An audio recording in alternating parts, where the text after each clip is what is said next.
We recognize people's contributions to Anderson County and their contributions to South Carolina. Hall of Fame inductees are the past leaders of our community. They're the visionaries. They are the beginning of Anderson County. It wasn't until I began the research for this nomination that I discovered what a truly remarkable man he was. Whereas most of us concentrate on a single career path throughout our lives, he was involved in many varied businesses. Under his direction, the Bank of Anderson was at one time one of the strongest banks in the interior of the state. Apparently, that was not enough to keep him busy. During the early industrial growth and expansion of Anderson, his name was linked with virtually all of the progressive developments recorded in the city. In addition to banking, he was influential in many other industries, including textiles and railroads. He was director of the Anderson Traction Company, which brought streetcars to Anderson, providing a link from the public square to Riverside Mill, Appleton Mill, Orr Mill, and later Gluck Mills. Those trolleys ran during the weekdays.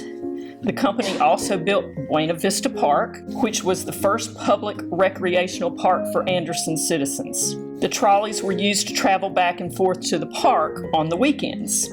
I guess around 1912, he had owned a chunk of real estate, and I never could find out how big it was, but north of town, that he used to grow cotton on. And around 1912, the cotton prices started depressing, so he decided it would be better spent to move that property into real estate development. So he had it surveyed and platted and created 200 lots just north of the city limits. And that became, in 1913, he incorporated the Greater Anderson Development Corporation, which is what developed North Anderson. He was, I think, ahead of his time. First of all, it was the first real subdivision in Anderson, but he also advertised it. He had a color brochure that he sent out everywhere. I still have one of them left. He put a trolley system in. He hooked onto your great-grandfather's trolley system, which came to the edge of town.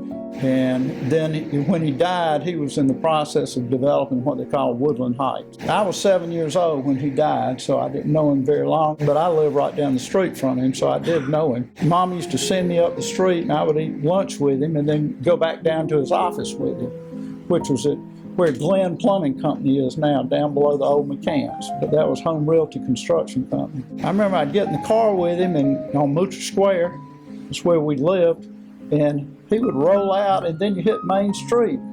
He never stopped at Main Street. He just barreled right out, turn left, and head down towards his office. I was young and taught not to say anything, so I just sat there, and every time I'd get to Main Street, I'd go like this, you know, and hope. I'd ask Mama about it when I got home. I said, Mama, you know, Granddaddy doesn't stop at Main Street. She said, I know, I've been in the car with him too. I said, well, what in the world is a stop sign there? And she says, well, I think he thinks he built all those roads and he can do what he wants to on them. And she said, the truth is, I think everybody looks out for him and just and knows that he may come barreling out and they watch for him. Nobody ever hit him, so that was good.